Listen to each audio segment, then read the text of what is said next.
everyone, welcome to the RSP Film Room. And today I have returning guest, Mr. Mark Schofield of Inside the Pylon. Mark does fantastic work. If you haven't caught him here the numerous times that he has been a guest before, you will get to catch him numerous times again, including today, hopefully.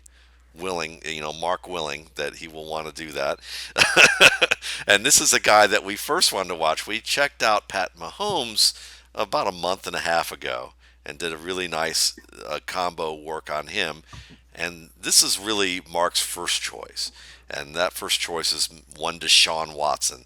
So, Mark, tell us a little bit about why you wanted to do Watson and, what we got in store. Yeah, and obviously, first off, Matt, thanks again for having me back. I love these things. Love coming on and chatting with you, and you're basically like the QB guru out there. And so to be able to like talk about QBs with you, I love it because it always sharpens my thinking or opens eyes to me on stuff that I've missed or haven't thought about. So I Well, love it's being with you. mutual, my friend. It is mutual. Yeah, no, Absolutely. and it's good, and a lot of it, and like you've set these RSPs up this year. Like there are some times when we've talked about plays like we did with Mahomes, or we'll talk about some here where it's like this is kind of my thought, but I'm not sure if I'm right, and so it's always good to talk those through with other people because you'll learn something. So the new revamped RSP process, I love it. With Watson, he's a guy that everybody kind of looked to him as QB1 going into this past college football season because, there are guys like Mahomes and Trubisky that are near the top of this class that people are talking about now maybe as QB1 that really weren't on a lot of radars. I mean, I listed, Matt, 30 quarterbacks to watch this past season, and Mitch Trubisky was not on there. And it's not because I called him by Mitch and not Mitchell. Like, he wasn't on anybody's radar. And so everybody looked at Watson as QB1. He had a slowish start against Auburn, threw 17 picks, and I think people kind of expected bigger development from him than we saw. And so he kind of like slid back a bit, but part of me thinks that we've kind of overthought him to a point where, we expected a bigger developmental leap. We didn't quite see it, but development's not always linear. Like guys don't make the same progress from year to year. And so, I think as we get down closer to the draft and people dive in for their second or third looks at this guy, and especially off that performance against, Alabama, I think people have started to rethink him a bit and sort of get back to where they were, which is this is a really good quarterback that obviously excelled in college and has some of the traits that you need to excel in the NFL. Excellent. And absolutely, this is a guy that I'm looking forward to watching with you. And you touched upon the new RSP format. What we're doing now is I gave all of our guests a little bit of homework to do to provide video clips on things such as plays that are must see plays about their prospects that you commonly see on tape, things that they may need to work on that are commonly seen on tape, as well as things that might be confusing to the viewer or even confusing to the person who was actually doing the evaluation. And then also things that may be promising or lacking about technique and promising or lacking about athletic ability. So we're going to go ahead and get started here, and I'm going to pull up some of these games that Mark listed, and we're going to look at a variety of these things. So let me pause this. Um, We got to give this a little bit of context because down at the bottom of the screen, you see that corner and press. Now, this is the third time Watson's going to see a sort of weak side corner blitz look from Florida State in this game. The first time the corner actually comes, that happens early in the game. Corner comes, he throws the side adjustment, easy, gain of 8 yards. The second time, which is a play we'll get to, corner baits him, doesn't come. Watson again tries to throw the side adjustment, but he throws it right to the corner. So now we're getting this for a third time, and this is now at a big spot. It's 3rd and 4. Clemson's down by 8. You're in the red zone. You need a play here. And as you can see, the receiver's pointing this out.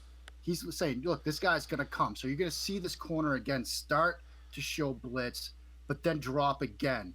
And Watson's like, I'm not getting fooled this time. He looks at it, but then comes off of it. And for a guy that gets knocked for not making progression reads, here he goes from that sight adjustment. See right there, he looks at it, comes off of it, and now he wants to throw to Renfro to the top of the screen on that quick out. But both defenders in that area jump that route. So he comes off of it again, throws a post pattern late down the middle of the field. You see right there, oh, I guess it's an under route. He comes off Renfro and throws that post at the last second with a nice adjustment to it. Yeah, well done. Yeah, and that's basically three progression reads, like basically within a matter of seconds. Yeah, and And oh, go ahead. go ahead on. And this is the kind of thing that you're going to expect in the NFL. Yeah. And what I like about this is, as we'll see when you look at the interception, like this is a guy that's learning during the course of a game. Like he got away with it on the first time throwing the side adjustment. The second time he gets burned. So this time he's like, okay, well, I don't, I'm not sure about this. So I'm going to go back to the other side of the field. Gets through to his third read, basically throws a post down the middle of the field in a huge spot, sets him up for first and goal. So we see process and speed, as well as the athletic ability to reset quickly. It doesn't take a long time to come off Renfro and throw that post. Yeah, and it's a great play. I mean, you really Yeah, look at this, and I mean, from the intellect standpoint, there should be really no questions about him. That's over no, questioned a great deal. The only area I would question on him on a play like this is you'd love to see him hit the guy in stride so that he doesn't yeah, have to turn around. And yeah, this is my one little bugaboo about Deshaun Watson is in the middle of the field, that middle of the field accuracy. Can he hit a guy in stride so that he doesn't have to turn inside out and just continue running downfield into the end zone? And that's a thing that he can continue to work at and get better yeah. at. I mean, and I think in your RSP, which just came out, like that was where did you have sort of accuracy, or I forget how you break that down, but where did you have it? Was it a fixable thing? Like, Yeah, I definitely said it was a fixable thing. I think it was a little, I didn't want to say it was a hard fix right? because it's a pinpoint issue and really there are so many factors that go into that. It could be footwork, it could be his release, it could be a little bit of just recognition. So I couldn't really pinpoint that well enough to say it was a hard fix, but I do think it's one that could be a little problematic down the line, but not enough that I would note it. You know what I'm saying? Yeah. No, I know exactly what you're saying. And, here it might be more a factor of, resetting quickly to make the adjustment to throw that, Yeah. where he's not really like, looking at the guy. I mean, that could be an issue. Maybe he's just trying to make sure he puts it in the catchable spot because you've got the two high safeties there. Maybe he's afraid if he leads the guy a little bit too much, 19 comes over and lays him out. I don't know. But I Yeah. mean, again, you know, he puts it in a catchable spot, but it's not, precision accuracy or placement, which some of the other guys in this class do it from time to time. Yeah. But then again, it's like, look, what do you want? It's third and Yeah. four. He's inside the three Yeah. when he makes this catch, and you're down by 8, and you got it right where it needs to be to set up another four downs inside the 5. Yeah. Yeah. Yeah. So I mean, I think from like snap to finish, this is kind of a good encapsulation of what he can do really well. Yeah, you'll get a nice look at it from this angle too. Yeah. I mean, he sees that reaction rather well. You can Yeah. totally tell he's looking at 13. Yeah. And that nice little hitch. Yep. Yeah. Very well done. Yeah. All right. Let's look at the next. All right. So now let's look at this next play. So tell me what you got here, Mark. Yeah. This is another huge spot in this game. I mean, and one of the things that I love about Watson, I mean, his fourth quarter numbers. I mean, he over his career of 67.2% completion rate, 16 touchdowns, two interceptions. I mean, this is a guy that throughout his entire career has sort of stepped it up in the fourth quarter. That includes two national championship games. And here we're going to get a good look at sort of what he does in the fourth quarter. And Matt, one of the knocks on Watson is, sometimes he doesn't climb the pocket. There are times when he looks to break out from the backside of the pocket as well. Here, we're going to see him not only climb the pocket, but the ability to just like stop on a dime and throw as he does it. Because he gets edge pressure, starts to climb, and you can tell he almost wants to run. But right here, he will just stop and throw. Yeah. And it's a nice job of resetting. Yeah. Yeah, and a lot of quarterbacks in that situation, they're going to take an extra half step or so to really reset their feet. But with him, and you'll see it from the end zone angle in a second, it's all just like stop on a dime and throw. I mean, it's we talked a lot about the baseball analogy with Mahomes, and here you see it with Watson, where it's like a second baseman turning the double play, where it's no movement of the feet at all once he decides to throw this. And again, we talk about processing speed. He makes up his mind in an instant to throw this down the field. because he's got a lane to run here. And for a guy that's athletic like Watson, you might think he's going to do it, but that collapses.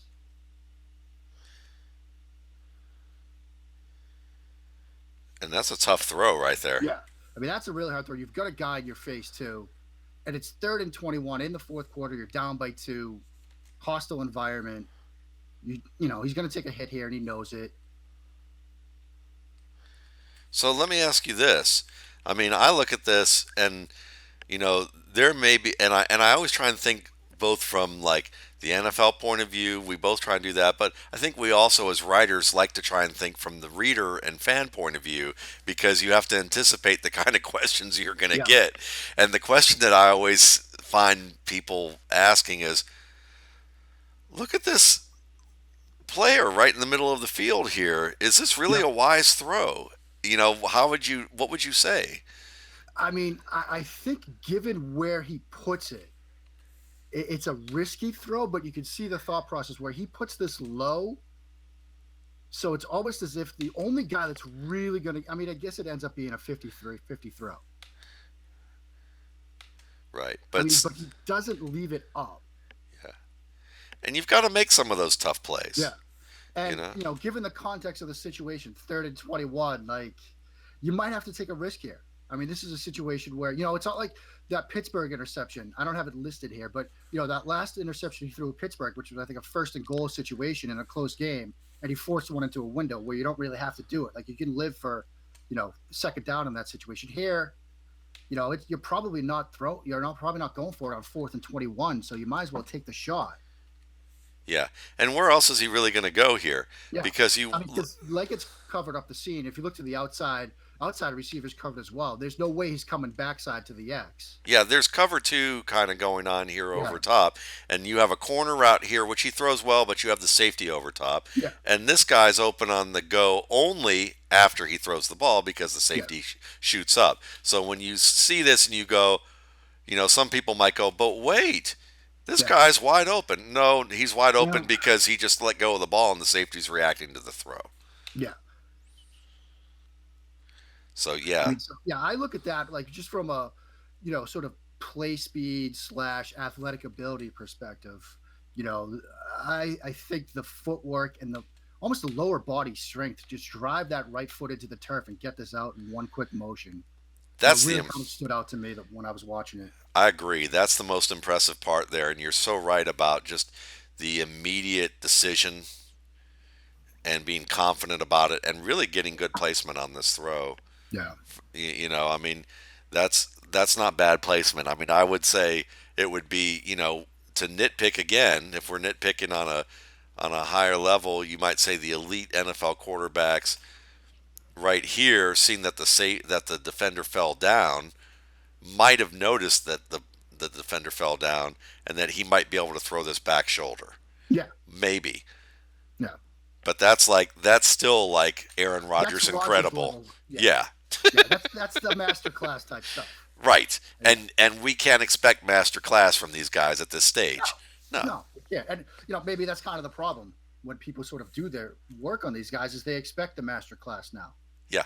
But these guys are all works in progress, and what's gonna set Watson apart if he succeeds in the NFL is the next time he faces that situation, does he throw it back shoulder? Does he try to lead him up the field a little bit more? And we'll work through him some more. But that's the type of stuff that will take him from good to great. Yes.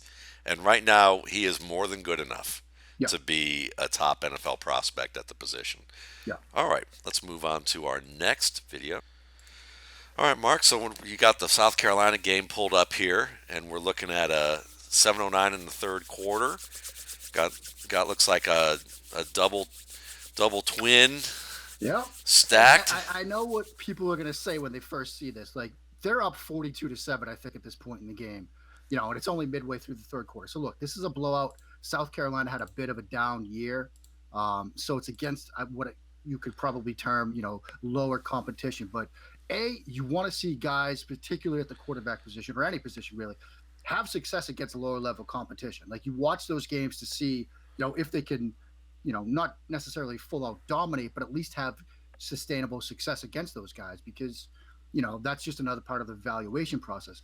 But what I like about this is you're going to get a full-on vertical concept here, and we're going to see some manipulation from Watson. He's going to open to his right, move safeties a bit, come to the middle of the field, and then throw the deep vertical route to the outside with a quick hesitation there, and puts this perfectly. Let's look at it one more time. Yeah, see, he opens right, checks the leg it over the middle of the field there. Last second realizes he has the deeper route. Again, it's another quick reset, throws the vertical route. The guy's open, but puts it right where it needs to be. Yeah, and you can see that decision making again in the feet. There's no Yeah, little hesitation in little steps. It's just one step right there, yeah, plant and throw. Whereas with a guy like Deshaun Kaiser, yeah, you can see occasionally some of those little stutter steps where it's like, I see it, but wait, maybe I don't want to throw yeah. it just yet. I think Kaiser and Trubisky would, and Peterman as well, guys would kind of reset that there a couple of times. Peterman's a guy that would do that almost on most throws, where he takes that extra sort of half step to set himself up. Mahomes, and I think to an extent, like we see here, Watson, they're guys that can deliver this with minimal reset. So I just think sort of the way he moves his eyes, looks the full field here, quick reset, again, that process and speed to make up his mind when he's like, look, I've got two guys on Leggett. This guy's wide open. And then we see, deep ball accuracy is a bit of a question with him, but here puts it right where it needs to Yeah. be. And it's fun because you watch this and you realize that footwork can tell you a lot about how neurotic a quarterback really is, Yeah. and there's not a lot of neuroses to Watson's game. No, no, not at all. And I'm thinking back right now to the first time I came on one of these, and you asked me sort of how I approach the quarterback position. We talked about how footwork's sort of the window to the mind of a guy playing the position, and here we see calm feet, short little movements with it. He's not nervous or excitable. Contrast that with Jared Goff, who was kind of almost jittery back there sometimes. Yeah, And so here we see sort of a confident quarterback who knows what he's doing, getting through his reads, moving his eyes well. You know, I just think, even though the situation's like, okay, it's 42-7, it's a blowout, still, you want to see your guy make plays like that, even in these situations, because ask any Atlanta fan, you got to finish games. I had to get that in there. I had to get that in there. well Apologies to my played. friend Charles McDonald, but yeah, Well played, well played. Charles has now just turned off this video, but yeah, well played. yeah, There you go. It was worth it. All right, let's move on to the next one here. All right, so here we go. So now we're going to look at the national championship game. What do we yeah. have here? Let's see. Let's watch this one time through.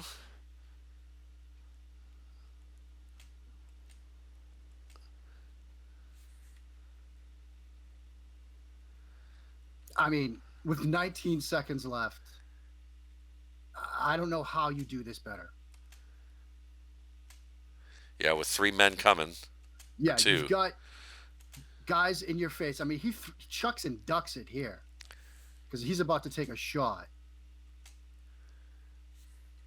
And And people might say this is bad placement, but he's got defender to the inside, safety coming over the top, so he puts it back shoulder, kind of like we were talking about just a few minutes ago. It's a switch vertical concept. He's got Leggett to the outside. If he throws this inside at all, it might get picked.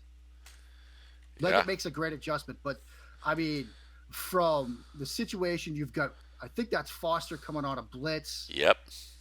19 seconds left in the game. I don't know how you make a throw better than that. Yeah. And the thing that I love about this is, you see top pro quarterbacks, watch his feet at the end of this throw because the first thing here is I often see pro quarterbacks throw this ball, but as the ball's coming out, their feet are already moving away Yeah, from the contact.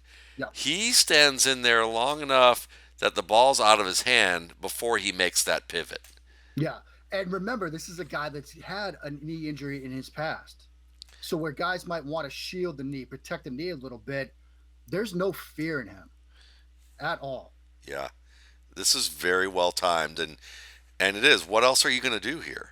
Yeah, I mean, this is really the throw he has to make, and he gives his receiver every chance. yeah. Yeah, I and mean, this was one of those moments. I mean, we were talking a little bit before the show where I didn't really truly give a full, scout and evaluation study to this game because it was just a fun game to watch and I didn't want to like ruin the memory of it. But this was just one of those plays when you see it, you just if you're studying it, you put the pen down. If you're watching it, you just like, put your cold drink down and smile or clap or whatever because it's just a great play. Yeah. And that's the thing is that gravity of the situation does matter, and I think that that's one of the important things about when you're looking at quarterback play as much as any position, but even really any position. I think that when you when you can have a gravity of the situation play where you have someone produce at this level, it's meaningful. I mean, the one that I always think of is I don't know if I have it in memory correctly with all the details, but it was Adrian Peterson against Tulsa. I think it was like 4th and 10, and they decided to run the ball, losing this game in the end of the fourth quarter, where this was basically the last possession, and Oklahoma says we're going to line up in the I and give the ball to Adrian Peterson on 4th and 10. Yeah, That's a gravity of a situation play where you look at the context of that and say, not only is he that good, they rely on him that much, yeah, and he scored. yeah. Of course, So of course. he broke 2 tackles and scored, and you're just Yeah, sitting there going, that is one of the most amazing things I've seen on a football field in a college game, because you don't see a team go, we're going to run on 4th and 10, losing this game, and we might not get the ball back if he doesn't do anything.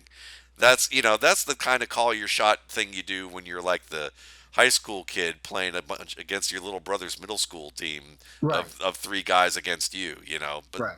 not major college football. Yeah, So yeah, and you're so right. I mean, the context matters for all of these plays, and that's why you know this is you know even if this was like 1st and 10 against Troy in the season opener, it would be an impressive play. But when you factor in it's 19 seconds left against Alabama in the national championship game, and you're down by 3, yeah, I mean, come on. And I know that Alabama was dead tired at the end of this game. Yeah, look, Leggett makes a great adjustment. Obviously, not taking anything away from him there. but But that's it's a great ex- throw. yeah, it's a great throw. It's that's pretty much the only place Leggett makes that catch. Yeah, and that sets up this, Yeah. which I believe, if I remember this correctly, is it. No, it's the No, next it's the play, next play. It's the next play. That's right. Yeah. I So, think. Or even do they get it done? Yeah. but it sets up this series, which is Yeah. eventually leads to the game winner. Yeah. Yeah. So it's the series. So Yeah. we're look at it further down here. Yeah. I mean, they get the DPI here, Yeah. and then it's the sprint out. Yeah. And then And Watson was on with Gruden and diagrammed this. And I mean, it's sprint right option. I mean, that's what it yeah. is. Yeah. Jerry Rice killing Yeah. Charles Dimry, Yeah. another play that Falcons fans absolutely hate. We're just sorry, Charles. Very important, Charles, man. That's right. Let's move on here. 2 Yeah. 1. All right. So we're going to watch this NC State game. Yeah. Check out a And little more. one of the things with Watson is he can get baited into stuff, and I talked earlier about that sort of weak side corner look. We see it here where that weak side corner comes off the route and he loses track of him. He Yeah. throws it right to him. Yeah. And this you see a lot on his tape. This is Yeah. the one area when those defensive backs peel off, Yeah. or he doesn't see that well. Yeah. And it's tough because and this is going to be a question mark for his development and scheme fit because it's even harder to see that stuff on the peripheral when you're under center. Like here in the Yes. shotgun, you've got a better angle to see it, and he still misses it. We're going to see another play just like this in a second. But if he's coming to an offense that needs him to be under center or wants him to be under center, then the sort of developmental path for that's going to be even a little bit steeper. Yeah. Because at least in the shotgun, you've got a better angle to see it. But once you're under center, you got that big left tackle who's out there. You're trying to sort of see over his body to see what's going on out there. You'll lose stuff like this all the time. Yeah. And zone blitz pressure is going Yeah. to be a killer for him if he doesn't get this Yeah. down. And if this were just the one instance of it, I wouldn't have included it. But like you said, Matt, we see this a lot, and it's an issue he's going to have to work on, particularly if he goes to an under center type offense. Yeah, if I you think if it, he's in a system where you're in the gun 80% of the time, then it'll be okay. But yeah, something to be wary of, depending on his landing spot. absolutely. I mean, if you want to see more of it, go to the Louisville game, and you Yeah, can see like 3 or 4 plays where that could have been a lot worse than what they were. yeah, So, so yeah, absolutely. That's a good point with that. So let's look. yeah. And part of it is here. We've got that RPO look where he's got his eyes toward that strong side linebacker, seeing what they're doing. Just take that extra look. Give it an extra second, because when you come back, don't assume the post snap look will match up with the pre snap, Yeah. and that's what he does here. And you see that a lot with a lot of quarterback prospects. I think that Yeah, RG3 did that early in his career. Certainly Brandon Whedon did that early on in his career. Brandon yeah, Whedon had issues with that a lot. That was yeah. a, you know, Trubisky in this class, I think, has problems with it too. There's a lot of times on his tape where you'll see, yeah, okay, I know where he wants to go pre snap, and then the post snap look is different from the defense, and he just doesn't adjust. yeah, And it's tough, but you're going to see rolled coverages much more complex than this in the NFL. So, guys, got to be ready for it. yeah, absolutely. Here. All right, so back to the Florida State game. We're going to Yep. look at this one. What's going on here? Top of the screen. Look at Mike Williams and his right arm, because here we're going to get that same sort of weak side corner look, but this time the corner's not coming. And so, like we were just talking about with that NC State game, that stuff on the boundary, sometimes the pre-snap and post-snap looks don't match up, because here he expects this to be an easy side adjustment, and that corner's going to blitz, so he'll get it out quickly. But he doesn't blitz. And Mm, now I think he tries to. I feather think it. what happens is he tries to feather it. Yeah, exactly. And he thinks, okay, well, I can still make this throw. And he's got some pressure coming, but this is one of those where I get the thought process, but again, the pre-snap, post-snap looks, sometimes they won't match up. And B, almost just take the sack here. I get what he's trying to do, but even if he feathers that, you got that safety now coming over the top. Mike Williams is going to be in a world of pain if he catches this pass. Yeah, and pro coaches, the reason they don't like rookie quarterbacks is two factors: ignorance and immaturity. Yeah. Ignorance can be cured. Yeah. Immaturity is a little. You hope they grow out of. And the NC State play was ignorance. This one was ignorance and then immaturity. Yeah. So Yeah. okay, And he tries to get too cute here. And, again, issues on the boundary. And I think the immaturity thing is a great point, Matt, where, okay, just because you think you can do something doesn't mean you can. yeah. This is the running back equivalent of bouncing a play outside Yeah. that you should Yeah. keep inside.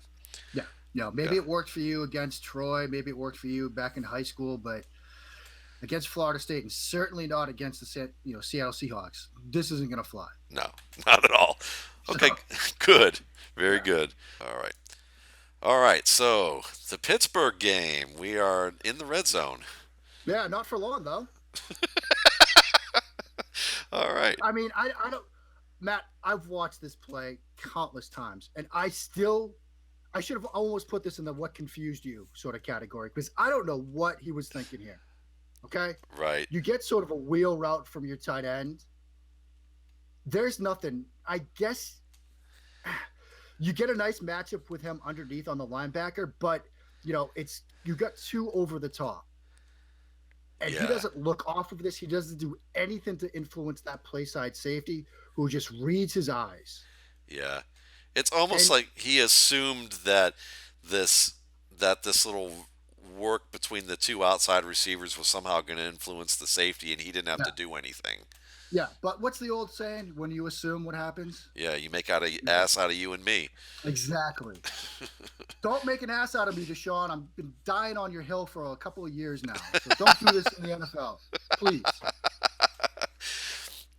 But I mean, yeah, this is one of those situations where if you got to make this throw, I get it. You've got two men under, basically. That's what it looks like. Yeah. That linebacker's running with Leggett. That's a good matchup. Make sure that safety does something other than squat on the wheel route, please. Yeah. But in Yeah, defense of Deshaun, not on this play necessarily like what he saw or could have seen, but I've seen Philip Rivers make these yeah. plays, Mr. I mean, Coach's son. yeah, it happens. Like guys, Brady will make throws like this. I mean, that catch that Edwin had in the Super Bowl, that was a well covered route. But sometimes you just almost trust your guy too much. I think here, he trusted Leggett to get the win the one-on-one matchup against the linebacker. Just didn't sort of expect that safety, or maybe he just expected the safety to really, like you said, converge on those two inside routes from the outside. Safety didn't bite. Or once again thought he could place it over the Yeah, safety because the yeah. safety does have to make. I mean, this is quite a It's a good leaping play by the grab. safety. It's a good play by the safety. Yeah, I mean, maybe it's again some immaturity as well. yeah. So I because the one strength of his game that I notice all the time is these perimeter routes, these outside fades, these corner routes, anything where he has to lob the ball a little bit, get a little air under the ball, and he can get it. And I wonder if he thought he could just get it over him, and that was Yeah, the way it went. yeah, and we see that a lot with their offense. And we're going to talk about this in a little bit. Where you've got sort of those like I don't want to say one read, but they have almost in their playbook some plays where it's like if you get this look, this is where you're going with the ball. you know? Yeah, And maybe this is just one of those situations where if they saw, this cover two look, they were just like, you're throwing the wheel route. yeah, It could be that. I mean, we don't know for sure, but, safety makes a great play. I think that's a great point, Matt, about the way he picks this off. Like, if he just doesn't have, if he has 2 inches shorter on his vertical here, it's a touchdown. yep. Well, But it's not. And it's not the only pick he throws in this game either. no, no, it isn't. So, All right, so let's move on to another one here. What do we all right. got, Mark? Let's All back right. up. All right, so Florida State. Yep. This is going to sort of set the stage for the income and velocity argument, which we're going to get to. But here we're going to get, roll out smash concept. He's going to roll to the right, and he has what he wants. We'll see it, particularly from the end zone angle where he's got his deep route on the corner, the outside, and he sees a good throwing lane, makes a throw. The corner just peels off the route in the flat and picks it off. And this is one of those where you're like, I don't know if it's more a great play or he just doesn't get enough on this. Yeah, let's take a look at this from the beginning again. Okay, Yeah. so this is the point where he's basically making his read, Yeah. I would think. And you see at the top of the screen there, the corner, he's flat footed now. He's squatting on that route to the outside. And so Yeah, that's where he's looking. Smash concept, throw the corner. So he gets what he wants. yeah. It's just that corner does it, he does a good job of peeling off to pick this off. Because he's starting to break too. He knows where Watson's going with it. The only thing I would say about this play is that, let's see, one more time looking at this. I'm trying to see where he makes the decision. Like right here is where he's looking at the corner. Yeah. So the corner sees he's being read, Yeah. but then there's one, two, three, four, five, 6 foot movements of some Yeah. sort before he throws that ball. Yeah. Now, many of those were necessary. Yeah. Because he's rolling to his right. I mean, Yeah, you got to see it out of it. absolutely. So you can't say he's taking too many false steps here. Now, he had that little bit of a false step right Yeah. there. And is that the difference between him hitting it? No, but It doesn't help. it doesn't help. Yeah. And I think it is I think you're right. I think it's a combo of the cornerback kind of knowing that Deshaun was reading him Yeah. and looking longer, and the fact that Deshaun was taking the time that he did to set up, just that one extra step or so, probably got him that extra step into the throwing lane here. Yeah. But Yeah. I know. I don't think that would have mattered. That one, even if that step wasn't there, I don't think it would have mattered. Yeah. I mean, so, when I first watched this, I was kind of like, look, this is just a smart play by that corner. I Yeah, mean, maybe that's film study or what. Like he knows what Deshaun's doing here. I mean, this is a great angle too, because you'll really see sort of how he's thinking through this. Right there is where he's like, okay, I mean, look at that window. Look where the Yeah, safety is. yeah. Safety's way over here. This is Yeah, all this space behind this corner, and yeah, he's got to trust that this receiver is going to sell this out enough for the yeah, corner to bite, and that he's looking at it enough, and it sure looks like it from here. yeah, Now what we may look at here is that the position of the corner yeah, right here says yeah, I'm working back to the yeah, inside. yeah. His right leg. He's planted that left leg. He's gonna drive off that. Yeah.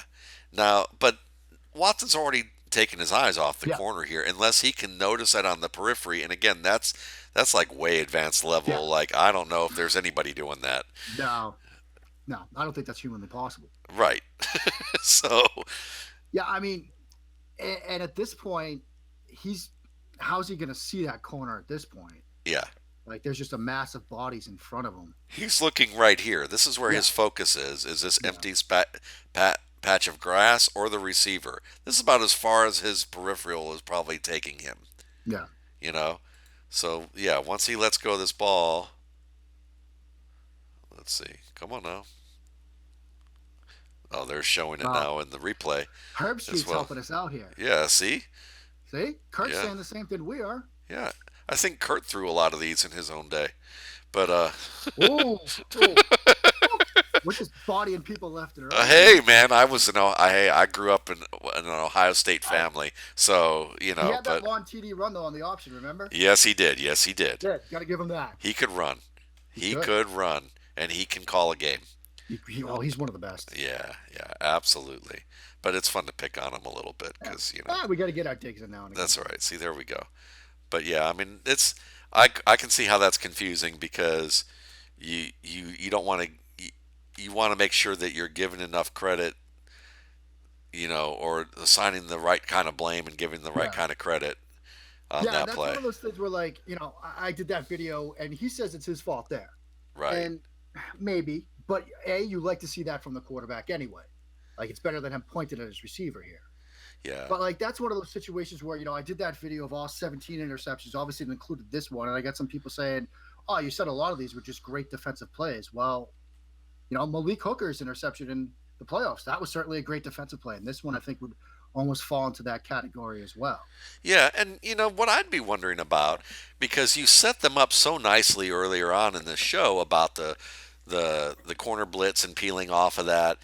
I wonder if there were any plays before this that we recall where the corner was read like this on a smash concept, and he realized that Deshaun only goes to the deep route or has been Yeah. going to the deep route multiple times, and he I just mean, read it, and Deshaun was like, "I should have known. I yeah. should not have done that one more time to the well."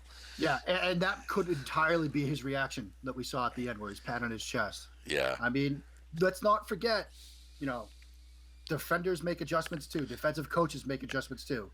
And yeah, so, I mean, it wouldn't surprise me now going back through this game, like, oh, did they hit smash concept like 3 or 4 times? yeah, And Florida State was like, you better not get burned by this again. We can probably bait him into making a mistake, yeah. and they did. Yeah, and that might have been as he just got a little overconfident about it. It's Yeah, just and it's one of those things on offense. That's the difficult thing is you want to be aggressive and you want to keep taking what the defense gives you, and the way where you go, well, they keep giving it up to me, so I'm going to keep taking it. yeah, And there's that time where once one too many times, and then you're like, oh man, yeah. I went one too many times. I should have known better. Okay. So what do we have next? All right, so we're going to now travel to Louisville, or at least to the Louisville game. Yeah. And let's pull this back a little bit further. So it looks like, here we go. Actually, I think you need to go ahead a bit. Maybe I got it Okay, a bit wrong.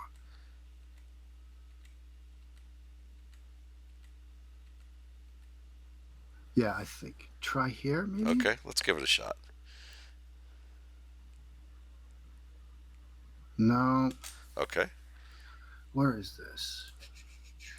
All right, we found it. We're going to be looking at 2nd and 9 here on this play against Louisville. Yeah. And This is one of those situations where, I think having gone through Clemson's playbook, at least the 2013 version that's been floating around, Clemson's got a lot of plays where it's just if you get one high, you take the vertical route.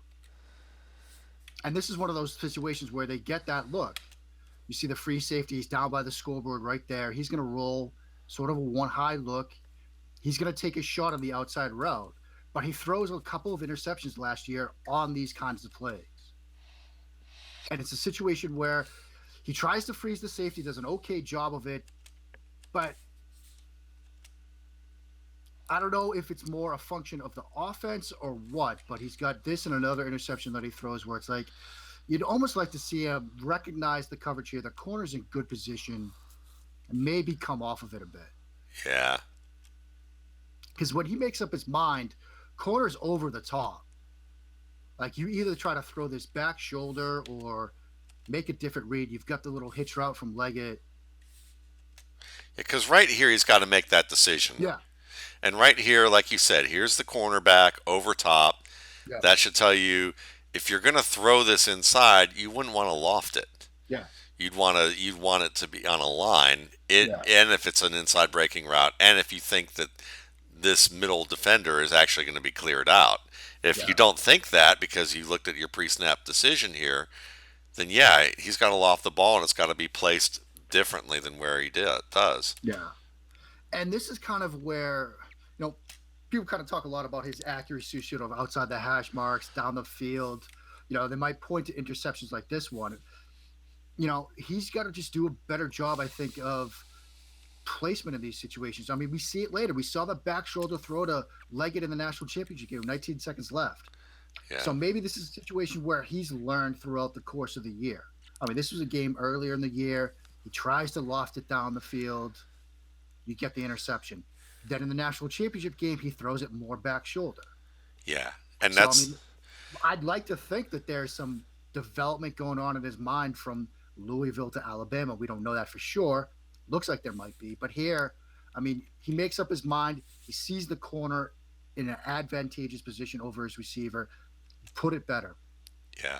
And I think that you touched on a terrific point about accuracy that we always have to be careful about when people bandy about that term because there's accuracy from the standpoint of can you physically throw the ball where you mean to throw it.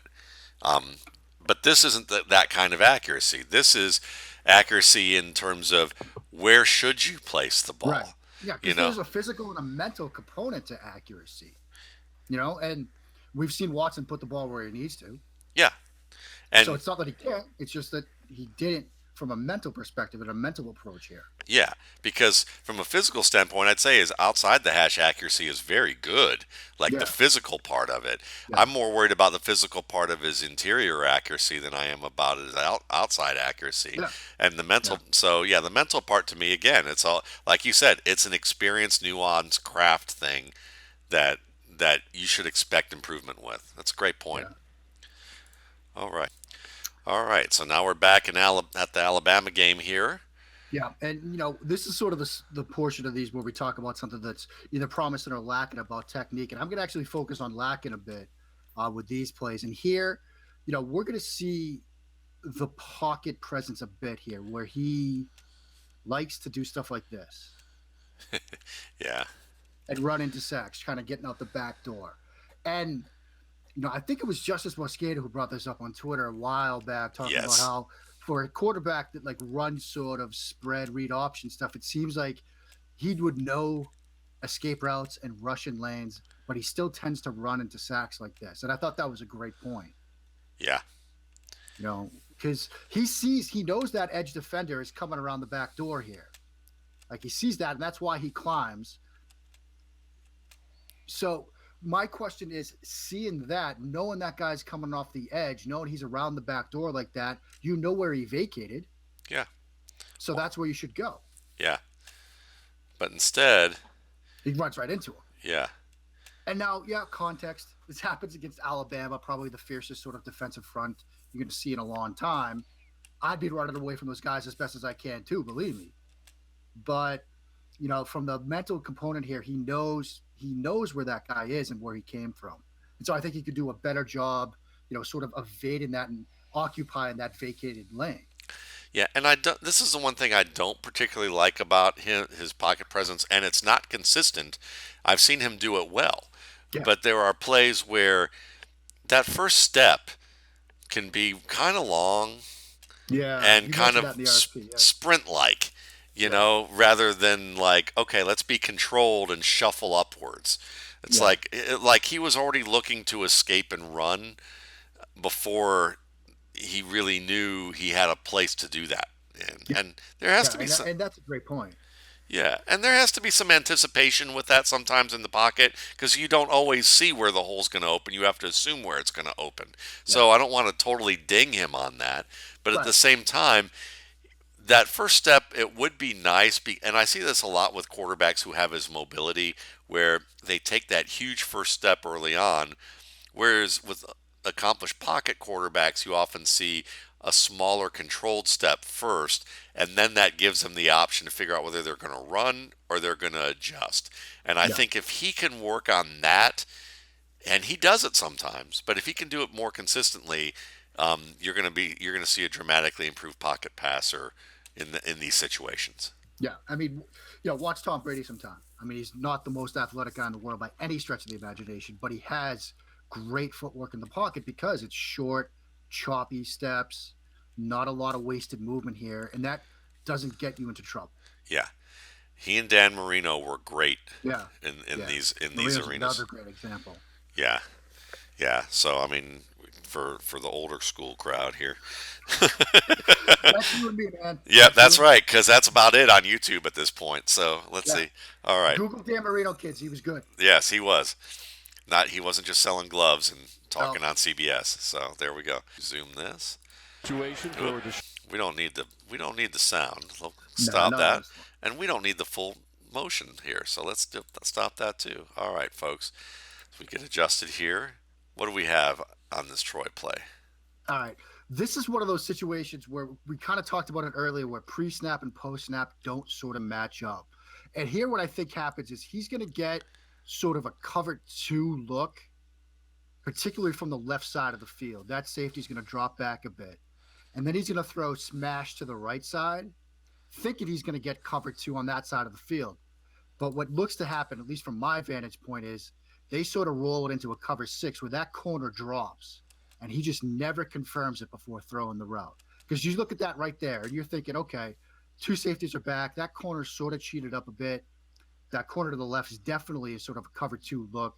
Okay, I've got cover two. It's 3rd and 8. I've got smash to the right side. Football's on the right hash mark. I'll probably be able to throw that, deeper route to the right, keep the sticks moving. It's early here, second quarter. No big deal, right? But Nope. then that corner just drops. Yeah.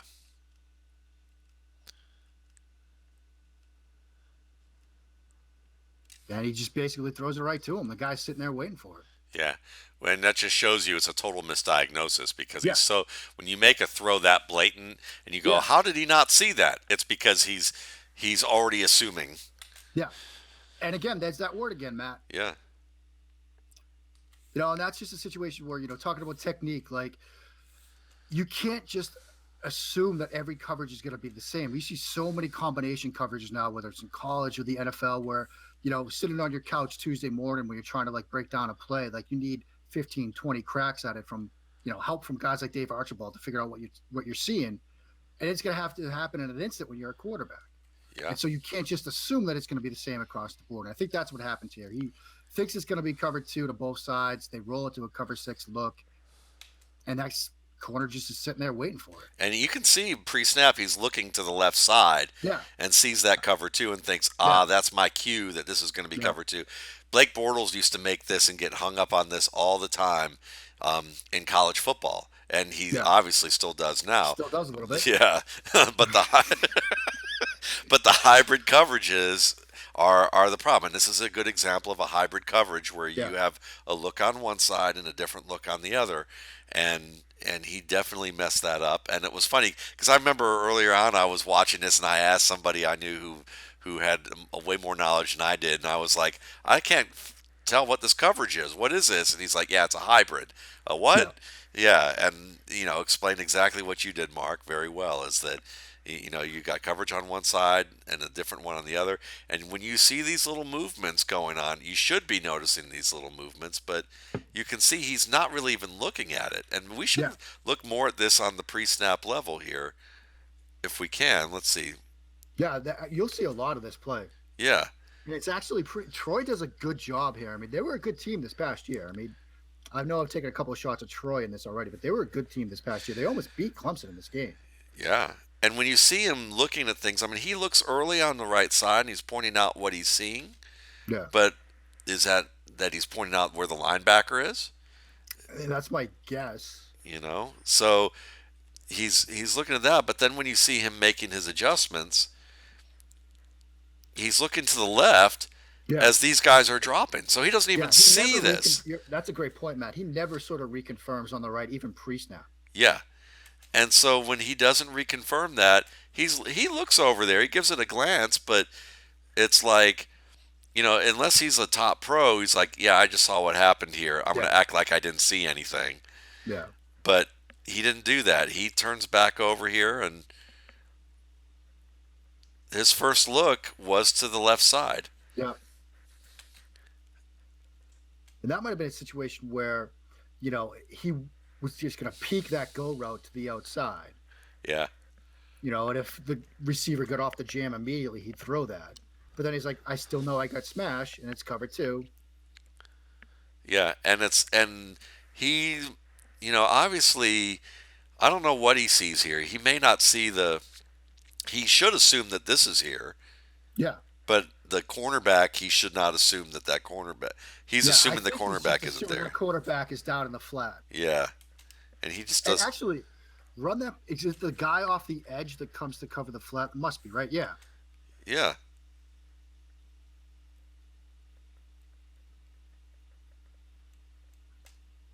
So he's probably, as he's throwing, thinking that guy in the flat is the corner. yeah, yeah. He thinks this guy is actually this guy. Yeah, yeah, That's just yeah, and that's what's so funny about football because from our standpoint, we're watching this and go, how can he not see this guy? right. But if you're looking and trying to diagnose and think all these coverage concepts and think about where it's going to be, you're not looking here. You're imagining what you're going to see, and what you're Right. imagining is these two guys in coverage, and this guy in the flat, and this guy over top. He doesn't imagine this guy going, which is why that's so tricky. Right. I mean, I Because think he's thinking that guy's blitzing off the edge. Not. yeah, and and he's probably looking here and not looking here, so he Right. doesn't see that right off the bat. And it's like he's looking to the smash all the way. Yeah. Yeah, that's a very interesting play, and it's just I think that's a lot that people can learn about when it comes to how important all this pre-snap diagnosis really is. Yeah. And I've told people before, and I know your process, Matt. So I know you're the same way. Like, we probably spend more time almost pre-snap when we can, when we see it like this, Yeah, than we do actually watching the play, because you're trying to get into these guys' heads, and evaluate what their decision-making process is. And so, this is.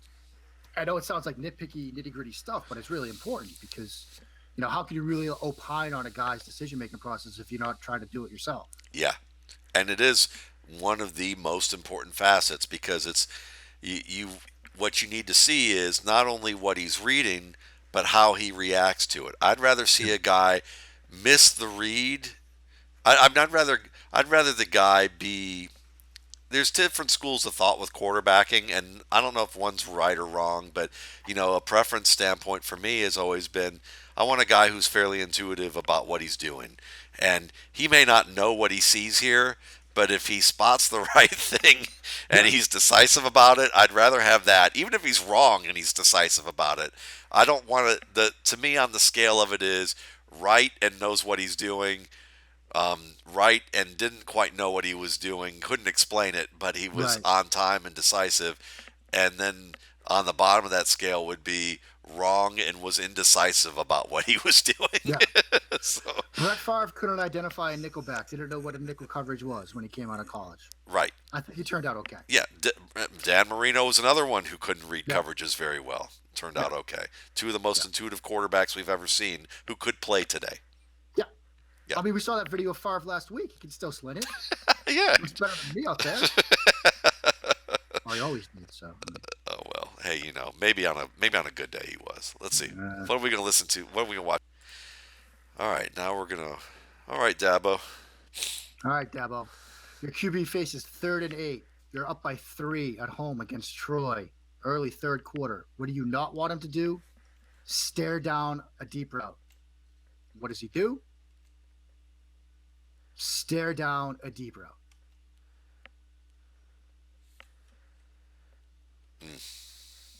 I mean, maybe I missed it, Matt, but if he looks anywhere other than this out pattern, I'd like to hear it. Yeah, let's watch.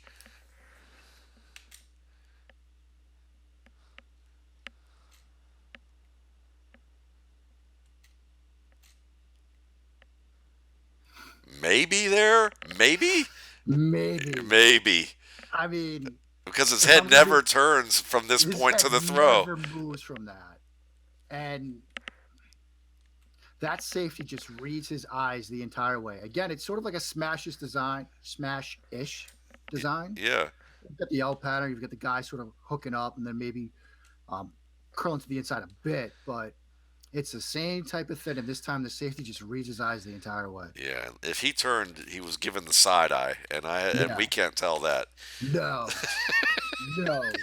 And look, again, as I said, everybody, look, I'm dying on the Watson Hill, but even I can't be generous enough to give him that one. Yeah. Like, no. I mean, look, he just stares us down. He bird dogs us the entire way. And, you know, you're going to throw interceptions if you do that. Yeah. Doesn't matter who you're playing. Absolutely. Good stuff. All right. Let's look at the Ohio State game now. Yeah. And it's time, everybody, to break out your radar guns. Here we go. You knew this was coming. I'm waiting for this because I don't do this radar gun stuff, so I want to know what this whole No, hubbub's about. no, neither do I. But here's the thing, and this was the first time in my entire life where an actual Friday news dump impacted me in a personal way, because I'm thinking, oh, Deshaun just had the great combine. Everybody's saying he looked the best when he was throwing there, and then the velocity numbers come out on a Friday afternoon, and we see that 49 number. And obviously, like Ben Albright, obviously he's been tracking this stuff for a long time. A lot of credit to Ben. He firmly believes that anything under 55 is just undraftable. And so you see something like that from a guy that you kind of have, respect for in bed, and you start to go back to the tape. And, I went through all 17 of his interceptions. So I did it again, seeing that, because it's like, well, I mean, is there a velocity issue that I'm missing? And this was one of maybe two of his picks where I was like, maybe the velocity thing played a part here. So we can sort of roll through this, but it's a smash tight out route from left hash to right sideline. And you can see where maybe he just tries to loft this in a bit. Now the receiver falls. I remember And this is a play. tough throw, left hash to right sideline. So there are a lot of questions there. Now, maybe if he tries to drive this in on a line, it gets completed. Maybe if the receiver falls down, it gets completed. I don't know. Yeah, let's take a look at the other point of view as well, because I know that they Yeah. got another one here. Yeah. I remember watching this when I was studying Mike Williams as well. That was the last And time I looked at this game, was the Mike when I was watching yeah. Mike.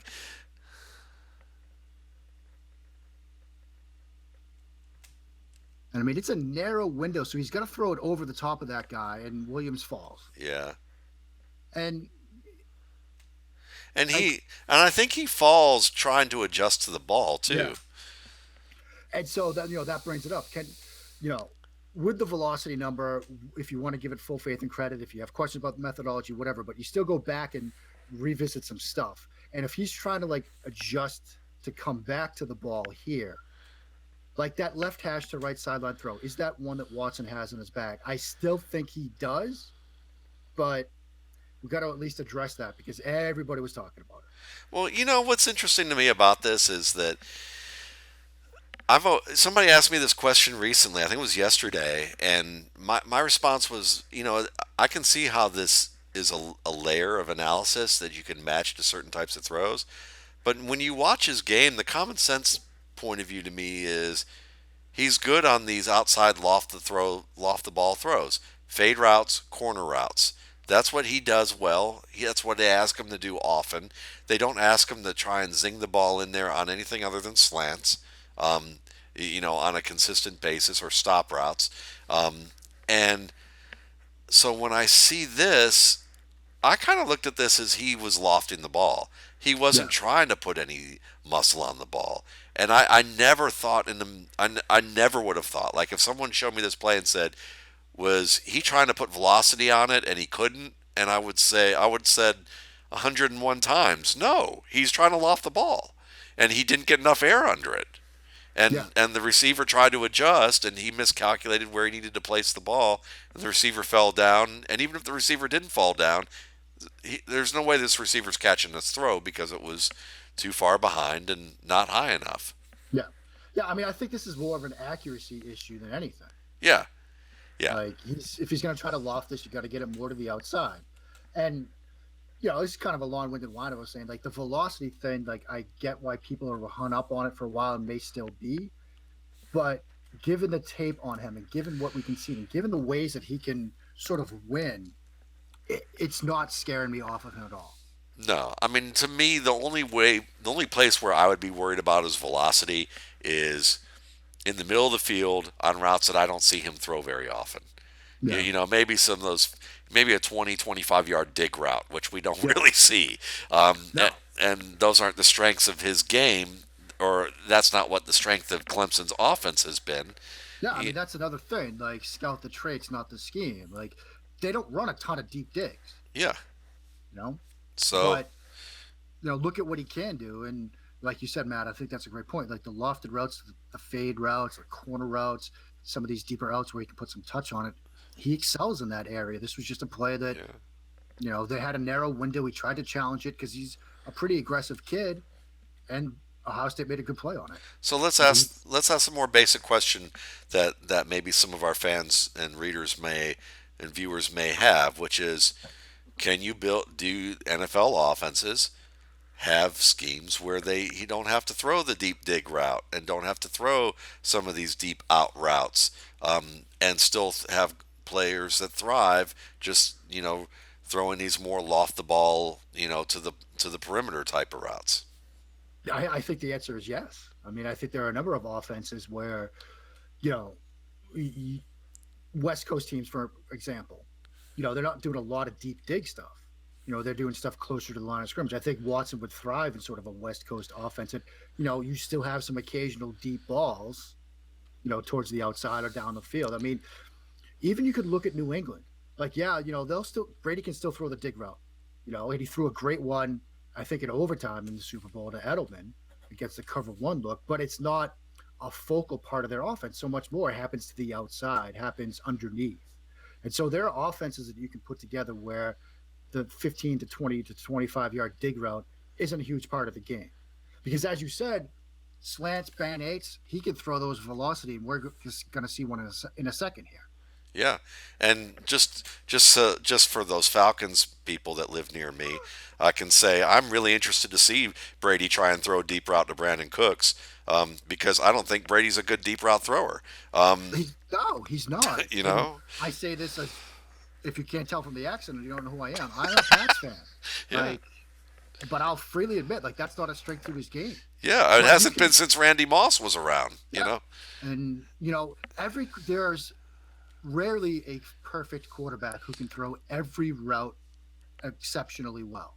Yeah, And so there's going to be times when they have a weakness to their game. So you craft an offense around what they do best. And I think, you know, Watson's future NFL coach is going to realize that stuff to the outside, stuff underneath, band aid routes, and, quick in breaking routes like that. That's what you craft the offense around. Like drive concepts where you're looking to him to throw the deep dig route. Maybe that's not his game, but you don't need to have every club in the bag to win. nice. All right, so let's watch our next play here with Ohio State. All right, here we are. Next play. 3rd and 7, looks to the left,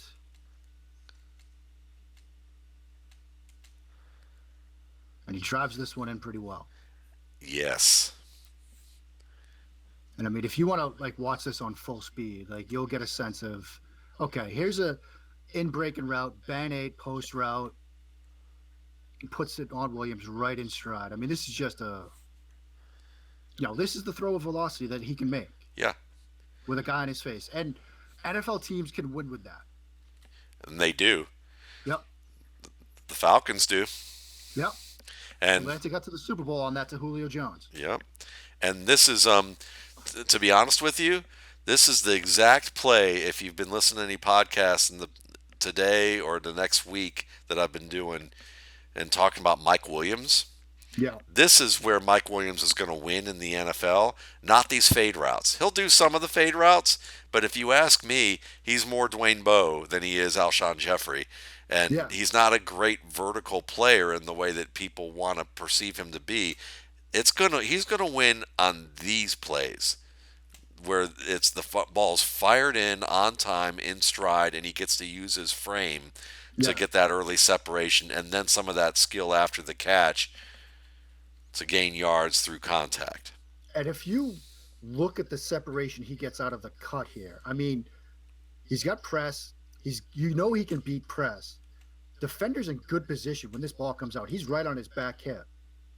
When he catches it, he's got 2 steps of separation. Yeah, So if you had question marks about Williams' speed, watch this play. yeah, exactly. And if you have questions about speed in general for a wide receiver, you should be thinking again Bill Walsh and go back to Bill Walsh and Bill Walsh saying, I'm looking for players who are extremely fast within the first 10 to 15 yards of the line of scrimmage.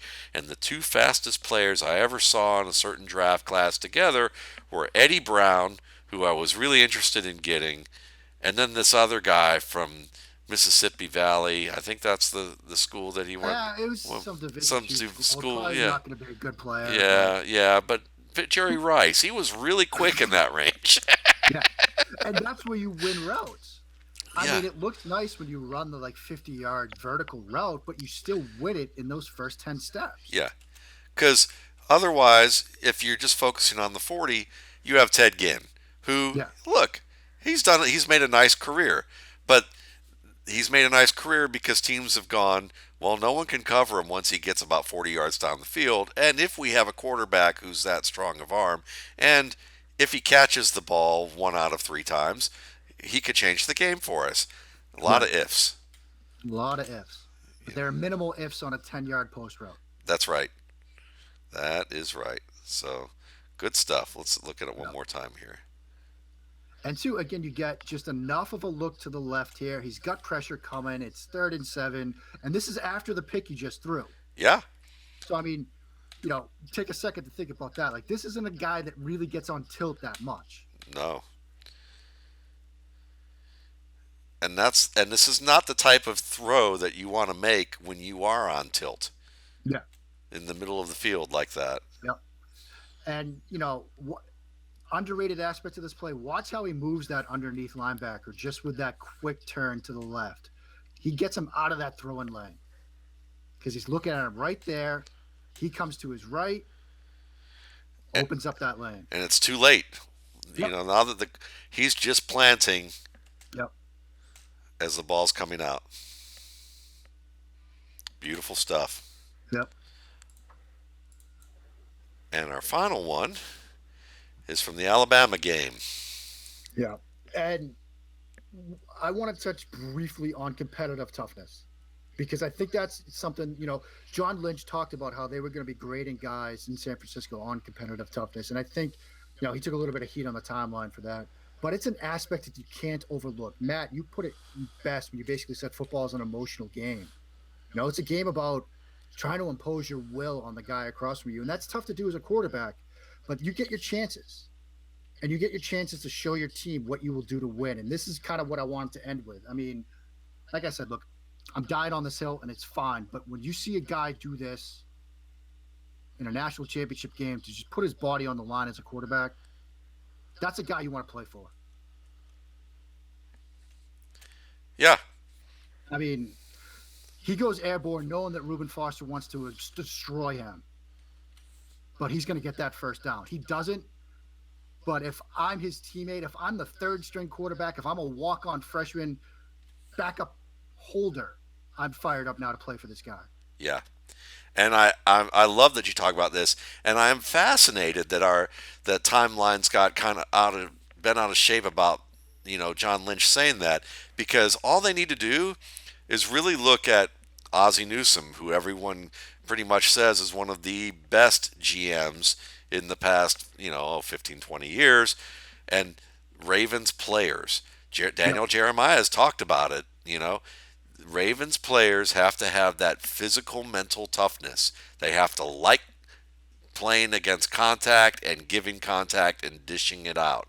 And Yeah. you have to have a comfort level with physical play, sometimes to the point, or at least to the line of being willing to be reckless when you need to be.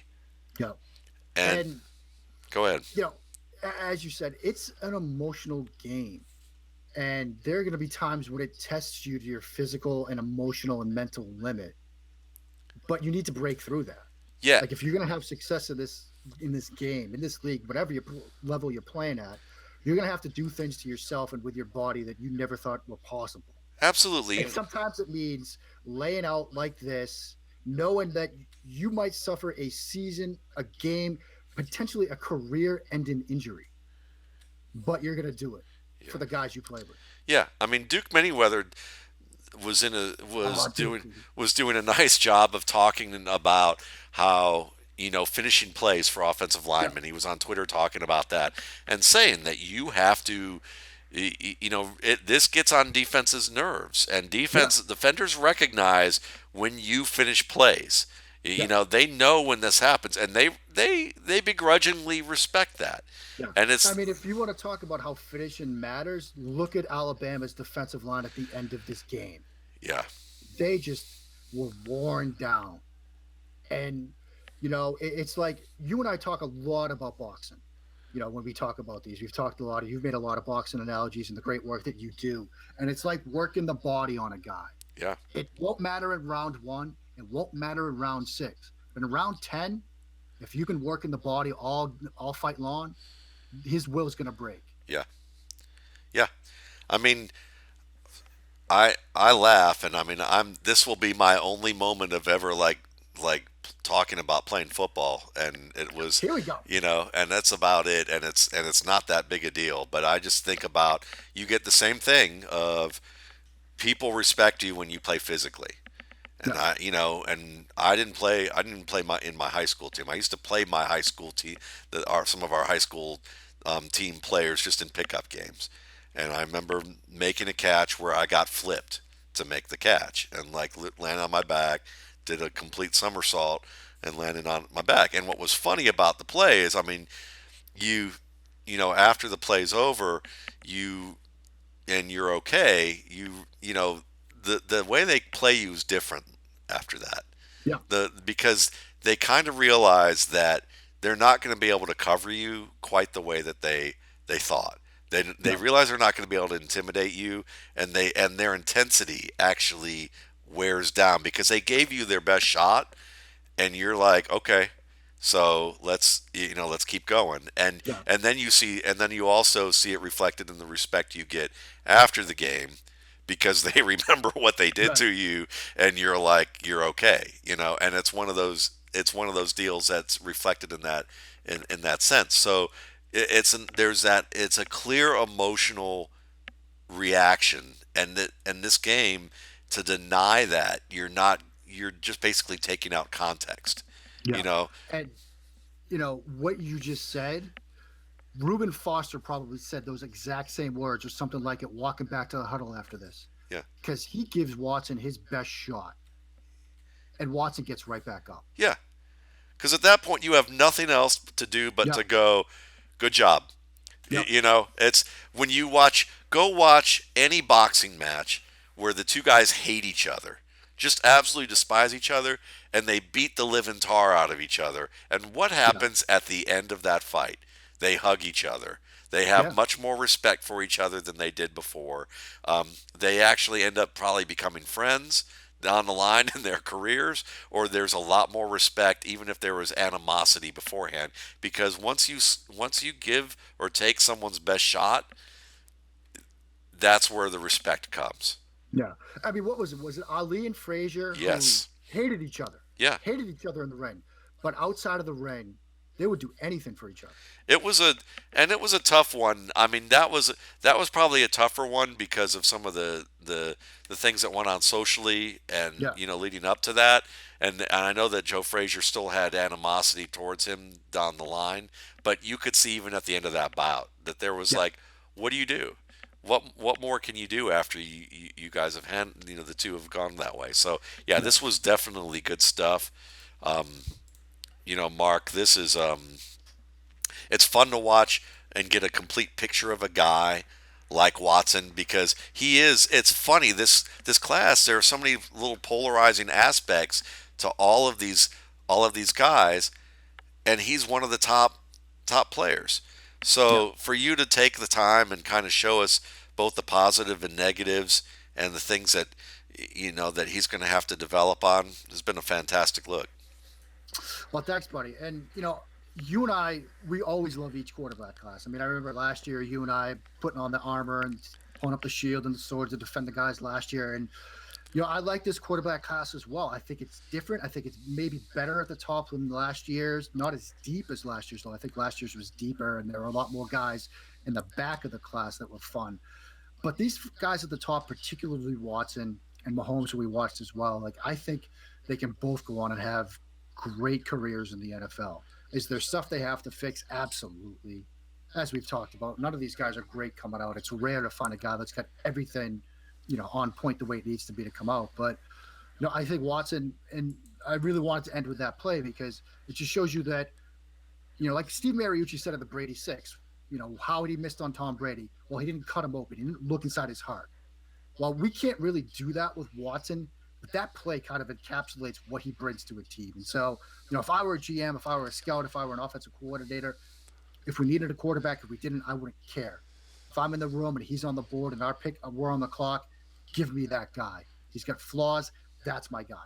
Yeah, and I think one of the things that's been fun about these quarterback classes is I mentioned this yesterday when I got a chance to talk with Sigmund Bloom on the couch, and we were talking about being protective of these classes. I feel like more and more I'm watching like the Nature Channel, and Yeah. and like these are like the little baby turtles coming out of the sand and going to the surf because Yeah. that a number of them are probably going to get eaten by the sharks of the NFL. Oh yeah. You, you, Oh yeah. you know, And it happens, but it's the life cycle of the quarterback. It really is because we're seeing it now. We are seeing it now. Sam Darnold was the talk of the combine. Josh Rosen, Josh Allen, Lamar Jackson. People are already talking about them now. But you and I both know that come October, the knives will be out. And yeah, that's before they get to the NFL. yeah, And so you and I and others like us will pick up the armor and the shield and defend these guys. Yeah, we know they have warts and flaws, and that's fine. And we'll point them out. We'll be honest about it. But at the end of the day, we'll stand on these hills for these guys. And Watson's a guy that I would definitely stand on a hill for. He's my guy. excellent.